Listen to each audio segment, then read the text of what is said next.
Hey guys, so I wanted to show you one of my favorite features in Canva, which is the ability to resize one of your designs. So we're going to be in this buyer seminar post that I did for social media. And what I want now is a flyer that we can actually print out, leave at like coffee shops or libraries, things like that. And right here, I can resize to get a different type of image depending on what my needs are. So I'm just going to select flyer, copy and resize so that I keep my original design. Now you can see it's resized all of the images. Now obviously it's a bigger size, so I am going to need to make some small tweaks and adjustments. Now you can see because it's bigger, my background images are exposed a little bit. And so we're going to tweak all of that so that the images are just where we need them to be.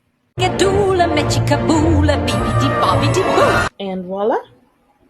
Now you have a full resized flyer, perfect for printing.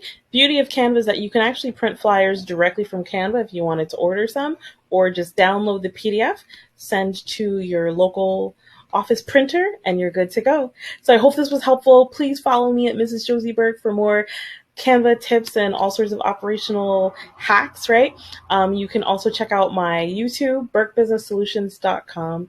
Look forward to connecting with you and helping you leverage your way to a life by design.